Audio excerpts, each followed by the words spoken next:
you don't have to use it.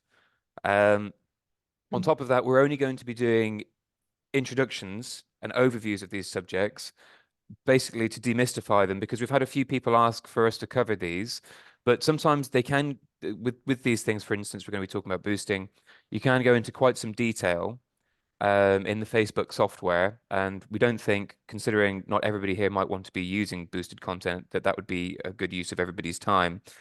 And also because they differ in functionality per device, we don't want to spend all this time showing you how it is on a laptop if somebody's going to be using an iPad, for instance.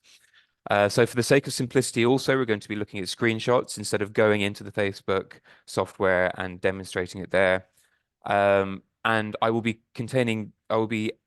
using screenshots in this presentation just to show you where you can find some advice in the Facebook Help Center, because there it's always up to date. You can go into as much detail as you like, and also you can tailor what advice you get depending on what device you're using. If you're using a laptop, you can say you're using a laptop and it gives you that kind of breakdown. If you're using an iPad, so forth. It would be difficult for us to kind of do all of that in one session, as you can imagine. So with regards to topics, these are in response to requests. So we're going to be looking at scheduling posts. Today we're going to be looking at boosting content. We're going to be looking at events, and we're going to be looking at insights. And insights is what Facebook calls analytics, essentially, of your Facebook page. So first of all is scheduling. So essentially what scheduling is it's scheduling your posts in advance. The reasoning why you might want to do this is if you find it difficult to sit down regularly and write your posts, and if any of you were there in the content workshop last week, you can look at, we talked about a content plan, and we looked at maybe kind of having 2 posts a week or something like that. If you think that for any reason, let's say you're going to be away in this circumstance, if you're going to be away for a month and you want to kind of have your posts ready for, you're not going to have access to Facebook during that time, then scheduling posts would be a good way of just sorting that out before you go. Um, Also, if you prefer to sit down one day a month and just do all of your Facebook stuff, you can do using the schedule function. So if that's the way that you prefer to work, then or approach your Facebook page, then this is a good way of doing that. So I'm going to just demonstrate quite simply with screenshots how you would schedule a post on your Facebook page. So first of all, from your page, what you would need to do is you'd need to click the icon in the top right-hand corner that provides you with this drop-down menu that I'm sure plenty of us would have seen, because this is where you switch between your personal profile and your Facebook page profile. From this list, you've got a button that says Meta Business Suite, which sounds very formal. If you click onto that, you have a different kind of screen for your page. So without bothering with some of the other buttons that exist here, we're going to stay focused on scheduling a post. First thing here is create post. Then what you have is, once you've clicked that, you have this create post tab. And here you can see that creating a post is different to the ways that I've shown you to do it before. This is where it gives you more options with regards to scheduling. So it will ask you who you want to post the page to. So I want to post it to my society page, which is the Art Society Tilling. It will ask me if I want to add any media. That's photos, videos. You can ignore the template thing here for now. And then post details, so you can write your text. Mine is quite simply just saying hello. As well as you can see here any emojis, locations, hyperlinks, any hashtags you can see just above my cursor there. And then you'll see down here scheduling options. So I'll go to the next screenshot. And where it says scheduling options, you can see what time to set your post to. If any of you were to go to my Facebook page now, I would hope that you'd see a Facebook post that says hello, that I scheduled last week for 20 past 10 this morning. You can do this throughout the month, you can do this months ahead if you like. And active times will show you, Steph, correct me if I'm wrong, or Rowan or Isabel, when active times are on Facebook, when people are more likely to be using Facebook. If you wanted to coordinate your post with with those active times on Facebook. Yeah, exactly. That is what it is. Thanks, Ryan. Um, and you can also say privacy settings. I mean, you'd probably want public, otherwise there wouldn't be a lot of point in doing it. Uh, unless you wanted to practice, and there you can click restricted, and there you're able to choose who can see it. Um, and then you can either decide to finish later, or you can click schedule. And it's worth saying, if I go to the next page, it's worth saying that whatever posts you schedule, they will actually post. This isn't just for your own organizational benefit. If you say you want to schedule a post for, uh, let's say 10:30 next Monday, then at that point it will go live on your Facebook page as if you had just posted that. So once you schedule a post, it appears in what's called the planner. You can see here the planner. And this is also available via the Meta Business Suite.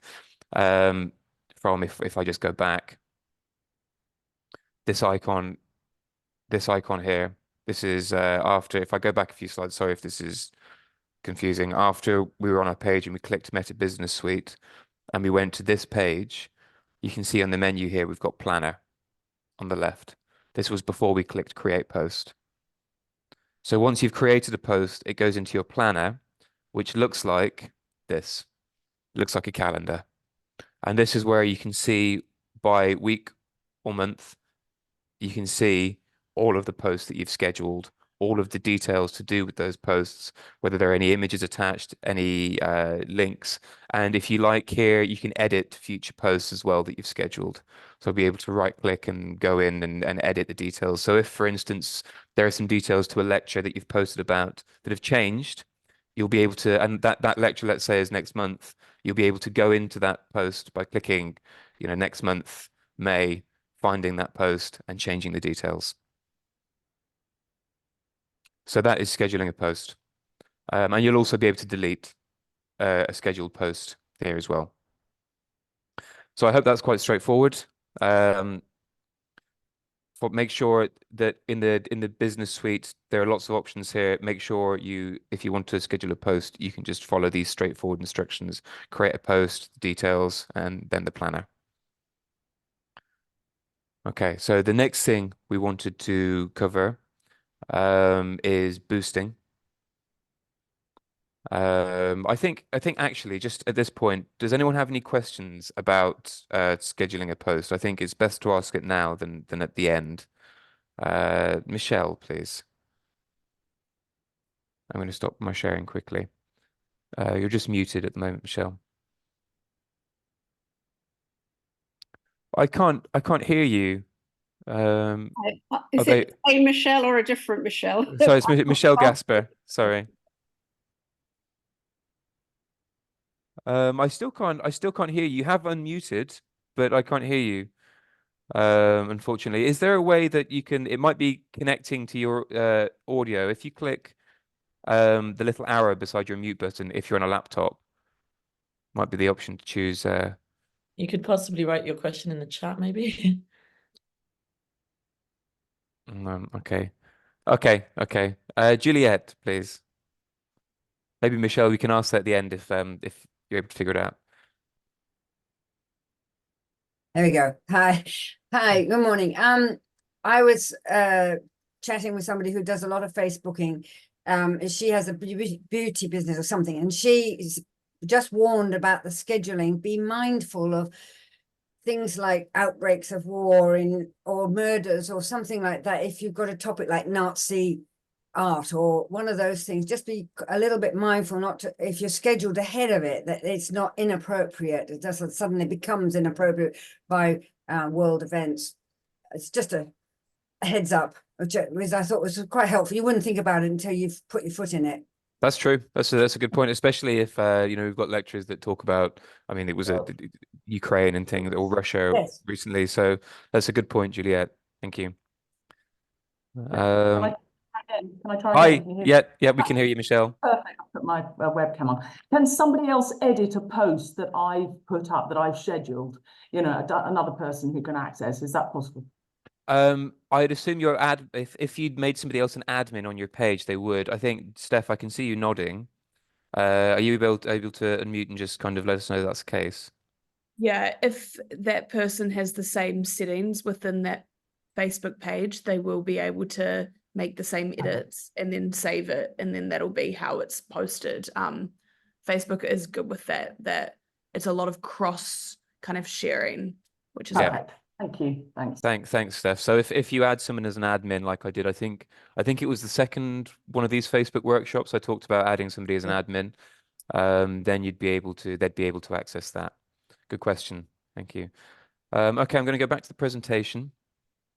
And we're going to talk about boosting. Okay, so first of all, what is boosting? And forgive me, but I'm just going to read this because it's very straightforward. Boosting a post on Facebook refers to the paid promotion of a specific post to increase its reach and visibility. When you boost a post, you're essentially paying Facebook to show that post to a larger audience than it would reach organically. This can be beneficial for businesses, organizations, or individuals looking to increase engagement, drive traffic to their website, or promote an event. So before I demonstrate anything, I'd like to say that in the Facebook Help Center, they go into more detail if you like on this. If after my demonstration you're looking for more specifics, this is a really good place to look. I'll just show you another screen here. They go into detail about every different aspect, and then they've got also adjoined posts, for example, or adjoined pages in the Help Center, for example, about boosted posts, edit boosted posts, schedule boosted posts, and the business suite. So depending on how much detail you want to go in to, the Help Center is there to help. So just to quickly show you how to boost a post, this is a screenshot. This is my page. On the left-hand side, we might have seen already this list of this menu that says professional dashboard, insights, etc. It's there by default if you're logged in as your page. As always, it's important to remember that you're not your personal profile, you're your page's profile.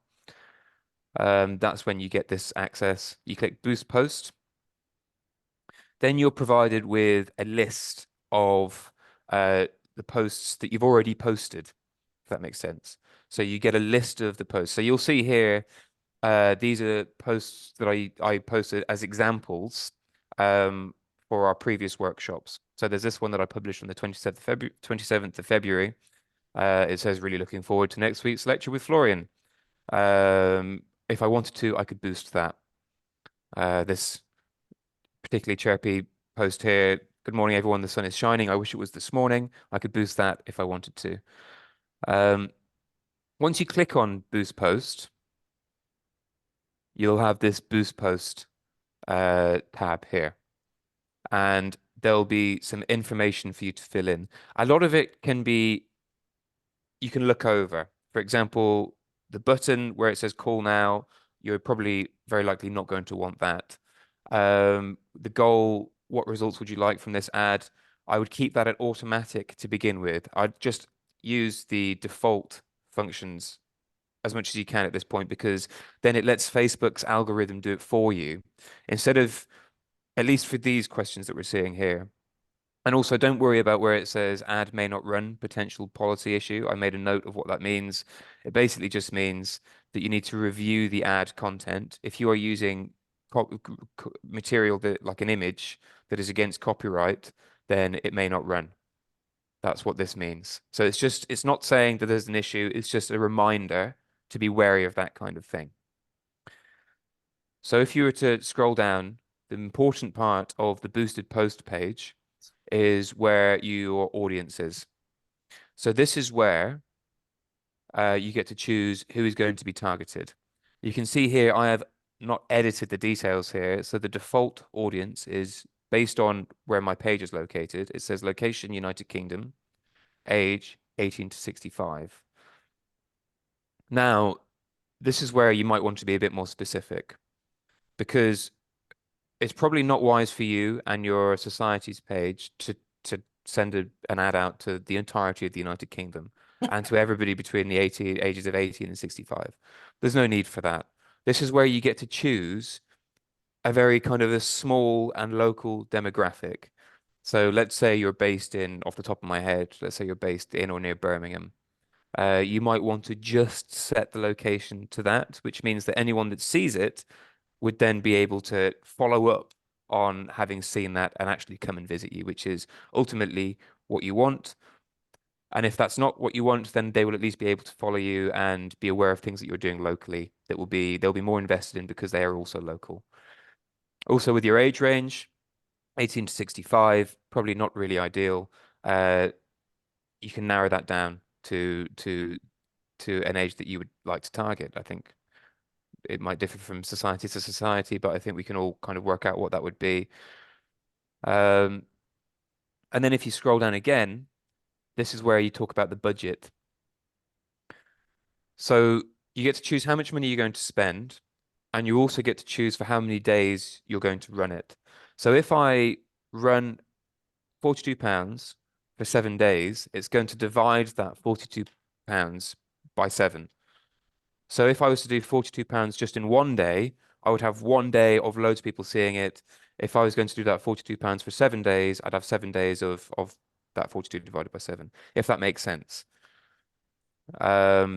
This you might want to adjust depending on what it is you're boosting. Most people that boost a post will do it for an event or in promotion of something that's happening. If it's for a lecture, let's say, then you might want to do it for the week in advance of that lecture happening.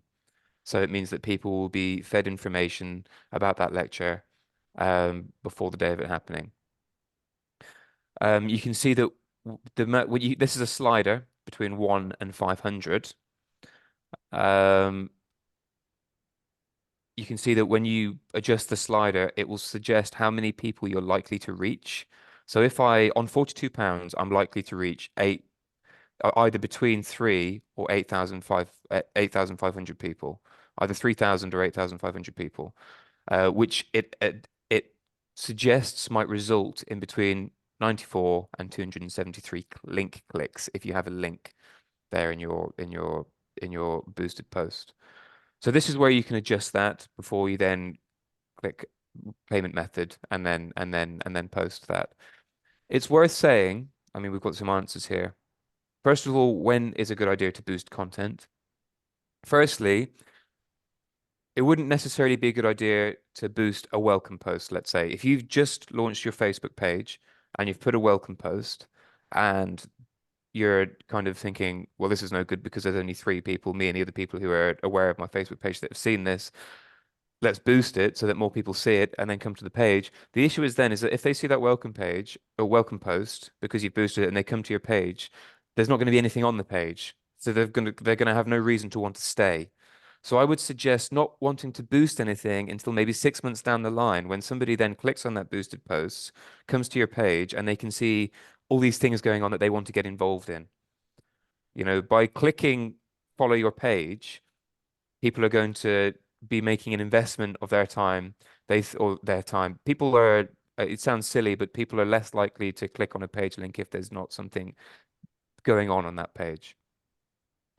Then at the same time, think about what post you're boosting. Are you boosting something that is not going to draw people in? Is that boost just something like, what a great sunny day it is today? People might agree with that, but there's no reason for them then to find out more about what you're about. If, for example, you're promoting an event, they might think that's interesting. I would like to know more about that. And that event can be, we're going to talk about events in a moment, but that could also just be a post. Let's say you're posting pictures of a lecture and you're saying, wow, this lecture was fantastic. Look at these fantastic images. If you'd like to know more about this, visit our page. Then you could boost that, and that might be intriguing for somebody who sees that boost.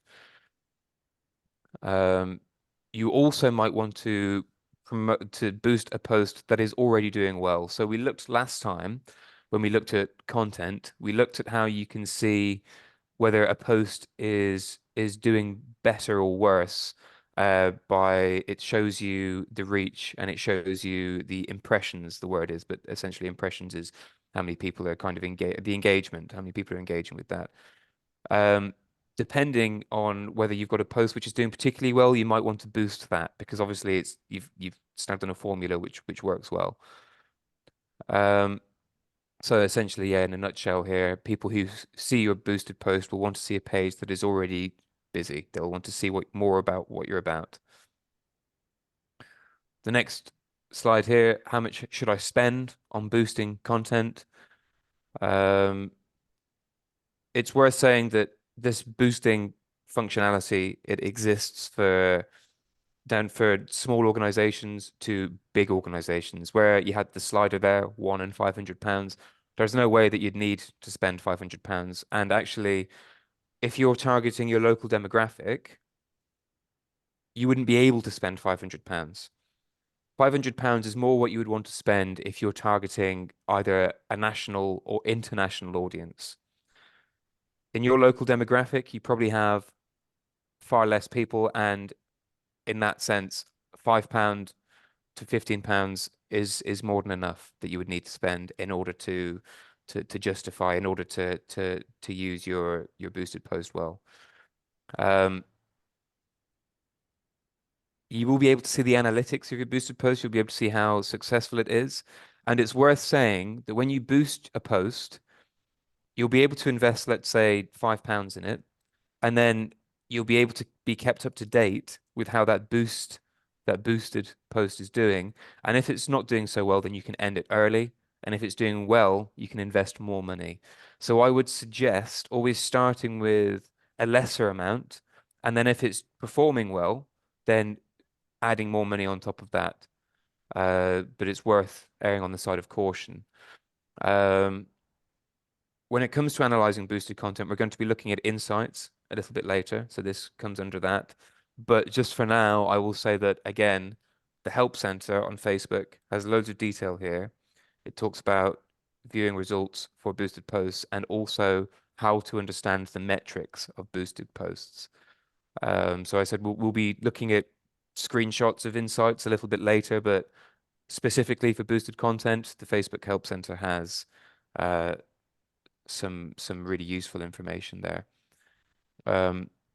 Again, I'm going to stop sharing, and I will say at this point that we, as the Art Society, let's say for instance, Isabel, you can confirm this, we don't tend to boost posts. We boosting posts is something that you might find you don't need to do. I'm going to take some questions here. Michelle, you've got your hand up, or is that still up from last time? I'm not sure. Okay. Philip. Hi, Philip. Good morning, Joe. Morning. Philip Hart, Treasurer of the Art Society of Westminster. Our key problem is to re-establish our membership up to pre-COVID times. There's a lot of other local societies having exactly the same issue. I know not everybody. But I'm just seeing a wonderful way, not just us, because we here in Westminster, I only set up our Facebook in January, and as you rightly say, we are only the early stages. We haven't got the interaction. We haven't got the volume of transactions. We will be discussing that, I'm sure, with you over the next few months. But we have the Art Society, and I'm sure you can confirm that there's lots of activity on the Art Society. Is the Art Society doing boosts for people like us here in Westminster leading? And if not, why not? And can they not provide boosts for their own society, particularly as we come to a subscription renewal time? Isabel? 50 new members, please. I mean, that's a question for Florian and the trustees, because it's to do with budget, but it's not part of our strategy currently to boost our posts. I'm no. sorry, I want you to repeat that. It's not part of your current strategy to help societies to get membership for boost posts. No, to boost the posts. Well, why on earth not? Why on earth not? Because we just heard how strong and helpful it can be. It isn't always, it can be, but we So have other ways of doing it. Pass it on to the trustees, please. Yeah, Absolutely. we'll hand that on. Please, Joe, really, please. And it won't just be for us, I promise you. It's a good question. It's a good question, and we'll hand that over. Thank you very much indeed. Okay. Maggie, please. I don't think, tell me if I'm wrong, but I don't think that the National Society can boost our posts, but maybe what you could do on your page is share some of the posts of other societies.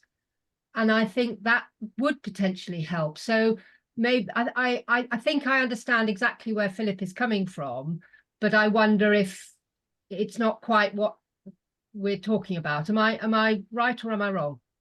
That's right. I think Isabel, Rowan, we can share what other societies are doing, and I think this is something that we were planning on doing more of.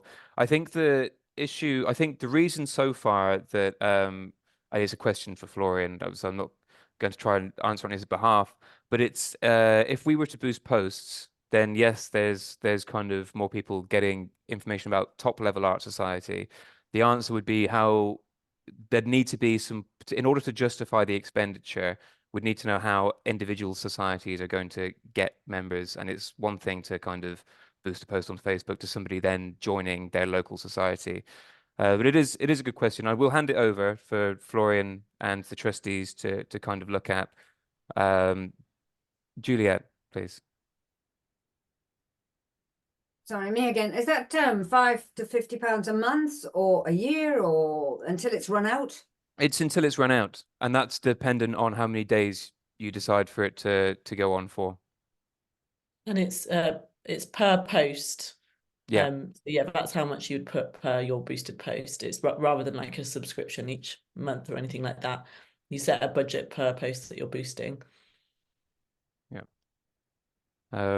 I think as well, one of the things that just to touch on that topic again before I move on, is it's one of those things that until more societies have Facebook pages that show that there is a society in that local area, if someone saw that the Art Society main website or main Facebook page boosted this post, they're on Facebook, and if they then wanted to find something locally, they'd look on Facebook, and if they didn't find something, then the trail might end there. So this is where kind of the more society that has Facebook pages that are kind of working, the more likely it is that it would be beneficial to do a top level kind of advertising thing on that or boosting post, I think. But again, I shouldn't really be talking about this. It's not my remit, so I don't want to tread on Florian's toes. But I hope that helps. And we'll hand that over. But I'm going to share my screen now, and we're going to look at the next section. Events is something that we have had questions on how to do. And so, again, I'll say that there is excellent support and help and advice here on the Facebook Help Center. And you can see that one of the reasons why I'm showing you this is because you can see here, this is event help for if you're on a computer, this is if you're on an Android, this is if you're on an iPhone, this is if you're on your iPad. And you can see that it's got FAQs. For example, here, all events hosted by pages are public, and then it's got it step by step. So it's very intuitive. And if what I'm showing you on a computer, if you're using an iPad, for example, then and you notice differences, then you might want to look at what it says here in the Help Center. And I'm providing links to these pages, by the way, as well at the end of this slide, this slideshow. And there's some more information. There's related articles, create an event for a Facebook group, create a recurring Facebook event for your page, etc., etc. Create an online event for Facebook. So the first thing to say is that in order to set up an event, I'm going to just show you step-by-steps in how to do that. In order to set up an event, you don't go to your page, you don't go to your profile, you go to your feed. And a lot of you, I know, kind of the feed is that kind of section, which is where you find out what's going on elsewhere. So to get to your feed, you always click the Facebook button in the top left-hand corner, and a feed looks like content from other people, not from yourself. So you can see if I wanted to go to my page, I'd click up here, the Art Society Tilling, or I would click on the button in the top right-hand corner where I can switch between my personal profile, Joe Little, or the Art Society Tilling. On my feed, I've got here, look, a post from the Art Society Driftwood Wolds, the lovely image there. On the left-hand side, you can see there is a button that says events. So that's where you want to click. Once you click on that, you'll first of all get a list of events that are happening near you based on the location that you said that you were at.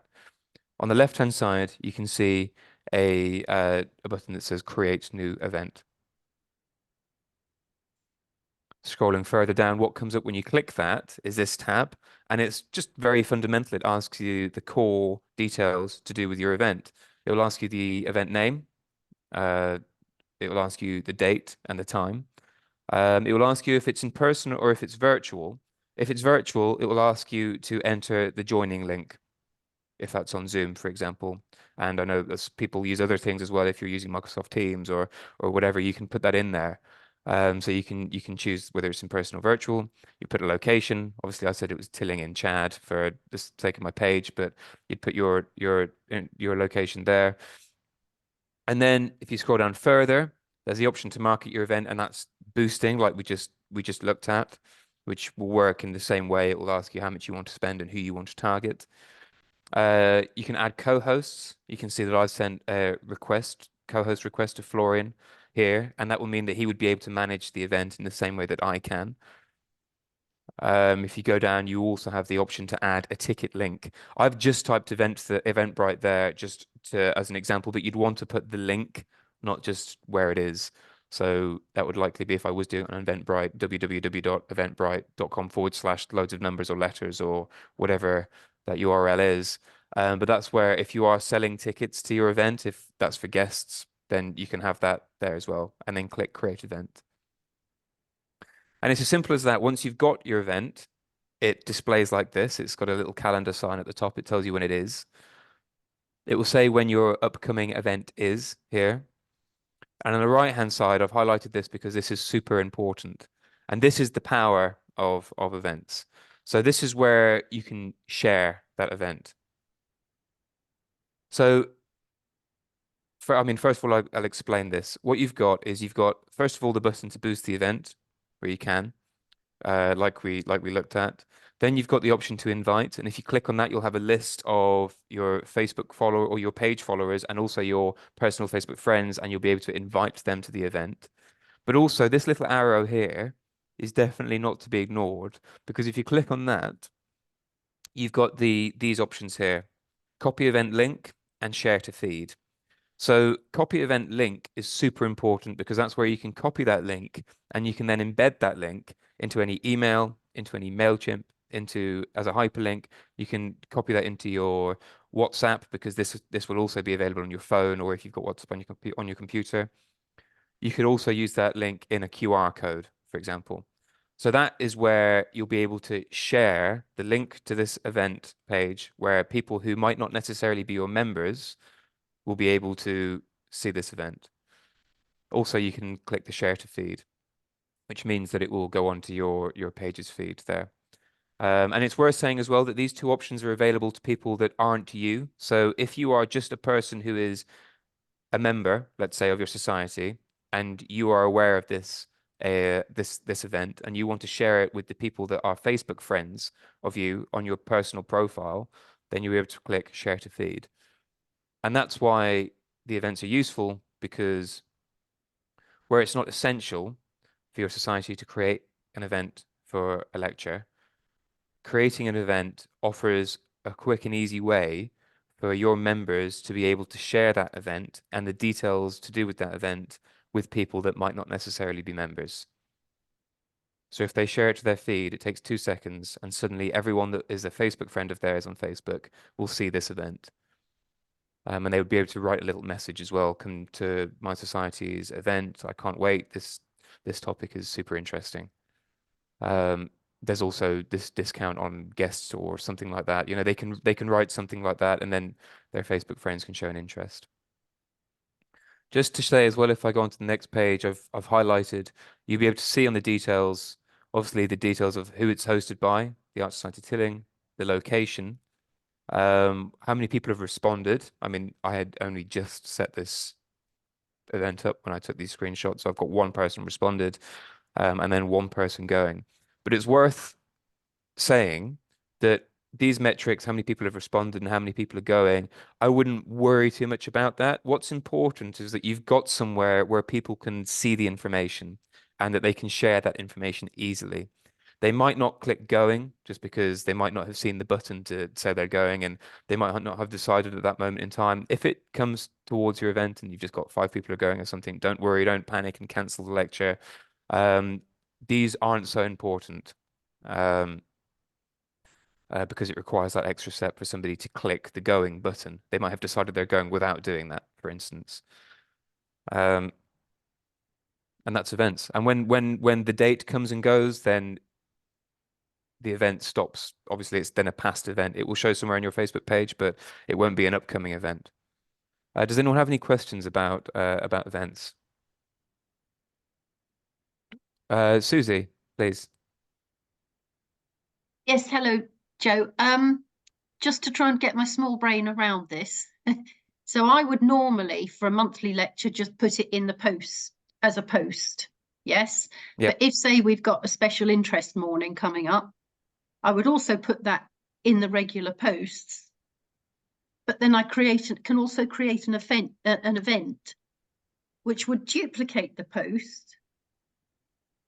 Well, I But think it takes it to other people who aren't yet liking our page and on our page. Is that right? Is that really the difference? That it Well, just takes it further? yeah, so if you set up an event, it will show on your page as an upcoming event, and you'll be able to share that event as a post to your page, if that makes sense. So where that little arrow was with the kind of share to feed button, that's where Yes. you'll be able to share it to your page. So I don't know if Steph, I can see you look like you want to say something. I would say that the main benefit of creating an event with an upcoming lecture is if there's a group of people in your local area that haven't liked your Facebook page yet or are not aware of your society, when they go into their own events tab, they're going to see events near them. So within the radius of potentially 10 kilometers, they'll see what's upcoming in the upcoming month.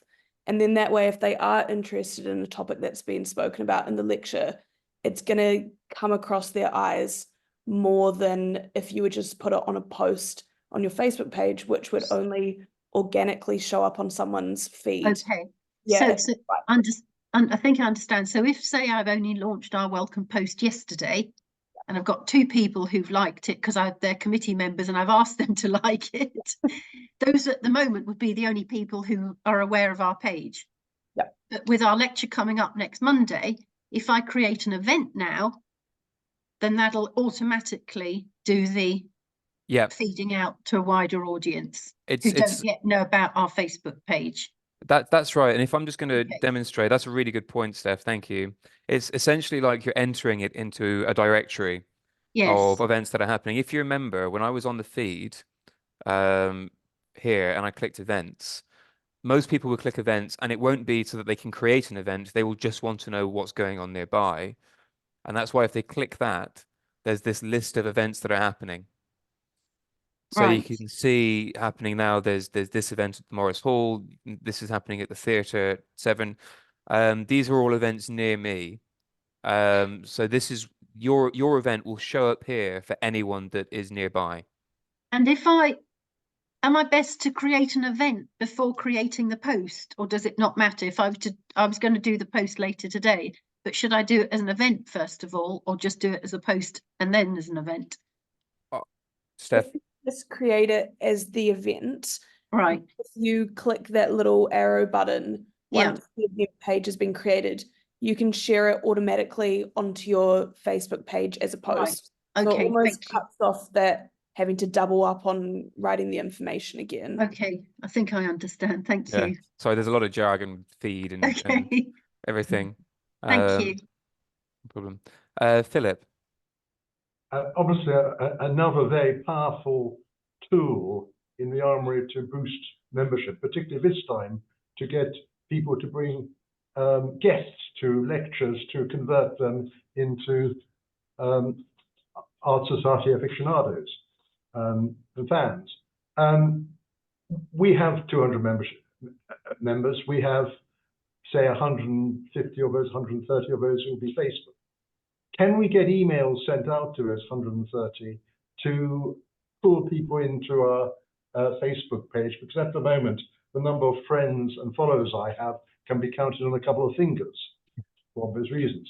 But you know what I'm saying, we're early stages. We need to pull people in. And one other related thing, I'm terribly sort of always worried about compliance, but we're trying to, you know, help people to give us money. So SumUp, a credit card payments app we're testing at the moment.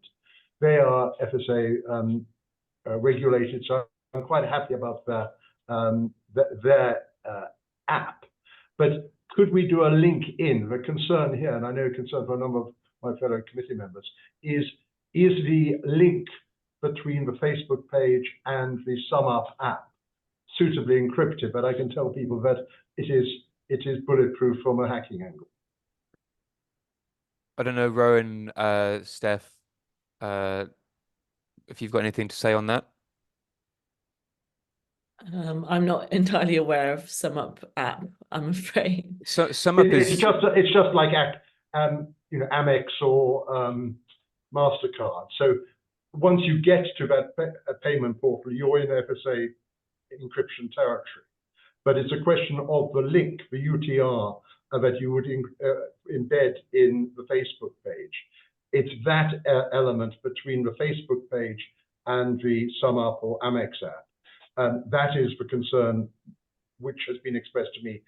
I mean, I would have expected, Joe, you to say Facebook is encrypted and bulletproof. Yeah, I think it would be fine. I think I just would need to know a bit more specific about it might be something that I could do with seeing, or just so I understand. Like if it's just a way that they are paying, then it would be fine, because it's not their personal there's none of their personal details. It's just normal credit card info. Perhaps we pick up that out of this. Yeah, I think so. Yeah. Just so I know all the details before I can say that. But you're first of all right that this, to answer your first question as well, that it is a really powerful tool, and that's exactly why we're showing it to you to kind of reach guests and friends of members. That's the really phenomenal thing. It's like there's you know, if you have a member that wants to talk about an event, if you've not got Facebook, let's say, then one of the only ways that they can talk about that event is by just saying to that person, there's this event going on, and then saying to that person, if you want to come, go onto this website, do this, or have a look at this. A Facebook event is a way that they can show all of their friends with one click, and those friends can all of a sudden have access to the location details, the joining link if it's a hybrid or online, and also where they can get tickets. In order to get your members onto Facebook, I would suggest constantly reminding them and having links to it in things like MailChimp and things, and maybe a QR code to join us on Facebook, things like that. That is the way generally that, you know, you'll see at the bottom of lots of organizations, big organizations and small ones, there'll be a button that says join us on Facebook, or they'll have their social media icons or things like that. Just a constant reminder for people to join the page, because that's where loads of stuff is going on. And you can actually explain it to them at a lecture or at a meeting. You could say, we are currently looking to recruit new members. If you've got any members, you know, we need your help with this. You know, word of mouth and Happy Member is the best recruitment tool, etc., all that kind of stuff. Please join us on Facebook, because then you can help us by sharing stuff on Facebook. You know, I would suggest kind of calling them to action there to kind of help out. And it might take a few reminders. I'd just have it as a constant in your MailChimps or something at the bottom. It's in our Facebook rolling pre-lecture slide PowerPoint today. You know, join us on Facebook.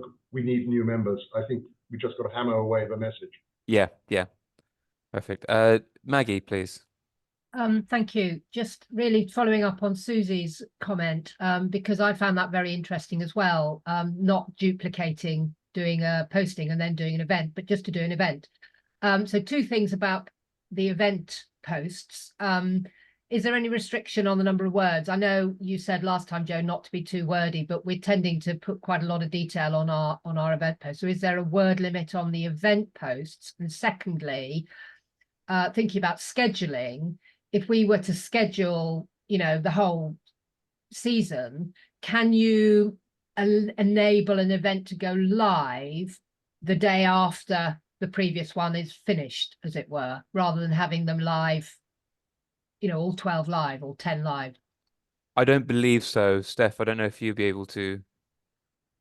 I am a little bit hazy on the scheduling of events going live, but on the description, like the amount of characters you can have within a description, there's sometimes a limits on how long the title of the event can be. For instance, they don't want you to put, 5 paragraphs for the name of the event, but the details of the event, you can really put a lot. Like if you're needing to put heaps of links, lots of paragraphs, completely fine. And if Facebook does at any point cut you off, saying that you've done too many words, if you, the organizer of the event, do a post in the event page, it pins to the top. So then that way, as soon as someone clicks on the event, if you had any additional information or if anything's changed, they'll see it right there underneath the time, the date, and the location. On the event scheduling, I can look into it, Joe, and kind of give you an update for you to send afterwards. That would be great. Thank you. I don't remember seeing off the top of my head the option to do that, but it might be. If you could, Steph, that'd be fantastic. It would be nice to be able to do that for the year, as it were. Yeah. But yeah, or certainly 2 or 3 months ahead, so that we could then schedule it. Yeah. And then just to follow up on Philip's comment again, I what I tend to do when I'm doing my notices at the beginning of the lecture is just get people to get their phones out, go and find Facebook and literally just like it. And it's one time they get their mobile phones out. So that would be my tip. Thank you, Maggie. There was another hand up, I think, but I'm guessing that Maggie's maybe answered that. That was Joe. You're muted at the moment, Joe. Sorry, it was regarding SumUp. Probably direct that question at SumUp themselves, because it's from their end that it's got to be encrypted. That's all I was just going to suggest. Thank you. I'll look into that. Yeah, but thank you for that, Joe. Okay, I'm going to share my screen, and we've got one more topic that we're going to look at here. I need to find the right slide. Here we are, insights. So just to say, because we did touch on when we were doing content in the last workshop, we did look at a very kind of fundamental way of looking at how successful those posts are, like what their reach is, their engagement. And Insights is essentially a tool that Facebook Pages offers for you to be able to see that stuff in more detail for your page on the top level. It's difficult to talk about Facebook sometimes without using jargon, I'm sorry. It's useful to say that, again, the Help Center has, so I keep hammering this on, sorry, that the Help Center has really fundamental information here, depending on which device you're using. And again, you can go into more detail about it with the related articles. But if I just show you quickly how to look at the insights, it's again on that left-hand side menu. When you are logged in, when you are behaving as the page, this shows up. And if you click on Insights, which is 2 above boosted posts, the next screen you get is this. And you can see here, this is very basic page overview. I mean, obviously for my page, it's Tilling doesn't really exist, so there's only so much I can show you with regards to new likes and new followers, but it would show up here. This is the last 28 days. It shows you what the reach, post engagement is, new likes, new followers, and then you can go into more details. And then if you've got a post here, you can go into details and see insights there. There is also the option, if you want to go into more detail, because this is quite top level, this is quite straightforward, and you might find that this is enough. But there is the option here, look, see detailed insights for your account on Facebook and Instagram in Meta Business Suite. So Meta Business Suite is where you go if you want to make everything more complicated than it is that I'm showing you, if you want to go into more detail. But there's the option to here, go to Meta Business Suite, and this is going to depend on how confident you are in using this, but it can show you all these kind of details, your performance. It will give you graphs showing your reach, your interactions, the followers, link clicks and minutes viewed. And you can go into detail on the analytics of all of these things on the left. For example, if I click on audience, then it will show you details about the age and gender of your followers, the towns and cities, the top countries. And it's important to say that you have to have at least 100 followers in order to be able to access this detail. So depending on where your Facebook page is now, you might find this useful, or it might just be something that you want to get to so that you can access that data. You know, if you've just started your page and you don't have many, then obviously the first port of call is to get your members to follow you.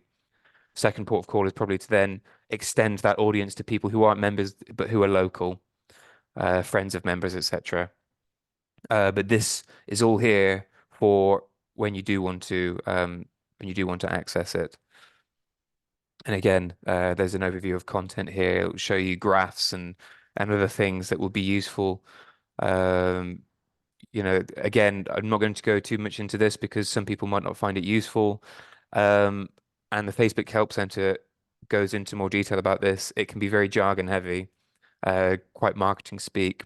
This is the stuff that's used by businesses and everything in order who are really investing in their Facebook profile. And by profile, I mean them being on Facebook.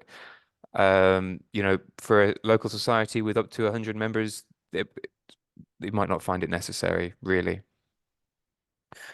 So that concludes the summary. I'm going to just wrap up the PowerPoint before I come to more questions.